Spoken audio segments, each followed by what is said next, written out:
எதுக்கு இந்த பாக்கு மரத்துக்கு இடையில இப்படி மருந்தெல்லாம் வச்சுட்டு உட்காந்துருக்கான்னு கேட்குறீங்களா? இந்த பாக்கில் முக்கியமாக ஒரு 3 பிரச்சனை வருங்க.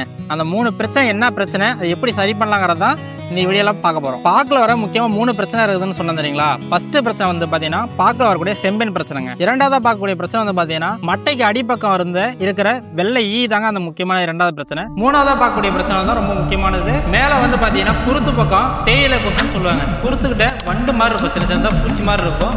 அந்த பூச்சி என்ன பண்ணுதுன்னா அதுதான் பாக்கோட குருத்தையே வந்து பார்த்தீங்கன்னா ஃபுல்லாக டேமேஜ் பண்ணிடுது. ஃபர்ஸ்ட் பார்க்கக்கூடிய செம்பேன் பிரச்சனைக்கு உண்டான மருந்து வந்து பார்த்தீங்கன்னா இது ஓப்ரானுங்கிற மருந்து தாங்க. இந்த ஓப்ரான் தான் செம்பேனுக்கு வந்து பார்த்தீங்கன்னா ரொம்ப பெஸ்ட்டான மருந்து. நம்ம ட்ரோனுக்கு யூஸ் பண்ணுறதுனால யூஸ் பண்ணிக்கலாம். இது வந்து ஏக்கருக்கு 200 மில்லி யூஸ் பண்ணுவாங்க. இது கூட வந்து பார்த்தீங்கன்னா சல்ஃபர், கொசாவட் சல்ஃபர், இது மேக்ஸிமம் எல்லாத்துக்கும் தெரியும்.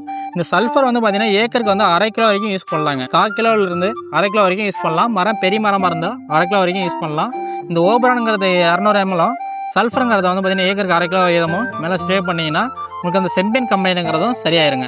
அதே மாதிரி ஒரு நோய் மருந்தாகவும் வேலை செய்யுங்க. அடுத்து இரண்டாவது பிரச்சனை வந்து ஒயிட் ஃப்ளை பிரச்சனை சொன்னாங்க. மட்டைக்கு அடியில் வெள்ளை ஈ இருக்குன்னு சொல்லியிருந்தேன். அந்த பிரச்சனைக்காக தான் இந்த தயாமெத்தாக்சம் 30FXங்கிற மருந்து வந்து பார்த்தீங்கன்னா யூஸ் பண்ணுறோம். இது நம்ம வச்சிருக்கிறது வந்து ரஃப்ங்கிற பேரில் வச்சுருக்கோம், அகஸ்தியா கம்பெனி. இது வந்து ஏக்கருக்கு 1/4 லிட்டருங்கிற வீதம் ஒரு ஏக்கருக்கு யூஸ் பண்ணிங்கன்னா வெள்ளை பூச்சியும் செத்துரும், மாவு பூச்சி இருந்தாலும் செத்துருங்க. அடுத்து ஒரு மூணாவது ஒரு பிரச்சனை சொன்னேன் இல்லைங்க, அந்த குருத்துல தேயிலை கொசுன்னு வரும். அதாவது அந்த பூச்சி வந்து குருத்து பக்கத்தில் பாதிக்குதுன்னு சொன்ன தெரியுங்களா? அந்த பூச்சிக்காக தான் இந்த தயாமெத்தாக்சம் 30FXங்கிற மருந்து ஏக்கருக்கு 1/4 லிட்டரும்.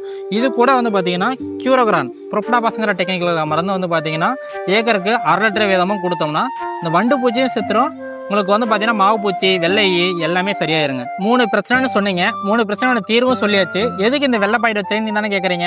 இதுதாங்க போரான். போரான் வந்து ஏக்கருக்கு 1/2 கிலோ வீதம் மேலே ஸ்ப்ரே பண்ணுறதால என்ன நடக்குன்னா உங்களுக்கு பிஞ்சு கொட்டுற பிரச்சனையும், பிஞ்சு வந்து வெடிப்பு வரும், காயில் வெடிப்பு வர பிரச்சனைக்கும், அதே மாதிரி பூ நல்லா வெடிக்கிறதுக்கும் உங்களுக்கு யூஸ் பண்ணுறது தாங்க இந்த போரான். இது வந்து ஏக்கருக்கு 1/2 கிலோ யூஸ் பண்ணிங்கன்னா உங்களுக்கு வந்து நல்லா இருக்குங்க. எதுக்கு இந்த குட்டி டப்பான்னு கேட்குறீங்களா? இந்த குட்டி டப்பா தாங்க ஒட்டு பசங்க வெட்டிங் ஏஜென்ட். இது நம்ம ட்ரோனில் நீங்கள் கையில் ஸ்ப்ரே பண்ணுற மாதிரி இருந்தாலும் இதை போட்டு ஸ்ப்ரே பண்ணிங்கன்னா, ஏன்னா நீங்கள் ஸ்ப்ரே பண்ணும்போது இலையில தான் மருந்து போடும். ஆனால் கீழே அடியில் தான் அந்த மாவு பூச்சி செம்மீன் இதெல்லாம் இருக்கும். அதை வந்து கீழே வரைக்கும் மருந்து கொண்டு போகிறதுக்காக யூஸ் பண்ணுறதாங்க இந்த ஒட்டு பசை.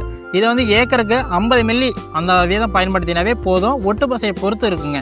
உங்கள் ஏரியாவில் எந்த மாதிரி ஒட்டு பசை கிடைக்கும் அது மாதிரி வாங்கி பயன்படுத்திக்கங்க. இப்போ இந்த சொன்ன மருந்து எல்லா மருந்துமே நீங்கள் பார்க்க யூஸ் பண்ணிங்கன்னா தெளிவாக ரிசல்ட் இருக்குங்க. என்ன கம்ப்ளைண்ட் இருக்கோ அதுக்கு தகுந்த மாதிரி மருந்தை யூஸ் பண்ணிக்கங்க. உங்களுக்கு வந்து இந்த 3 பிரச்சனையுமே நான் சொன்ன 3 பிரச்சனையும் அட்டன் டைமில் ஒரே இடத்துல வருதுனாலும் இந்த காம்பினேஷன் கரெக்டாக யூஸ் பண்ணுங்கள். உங்களுக்கு ரிசல்ட் தெளிவாக இருக்கும் பார்க்க.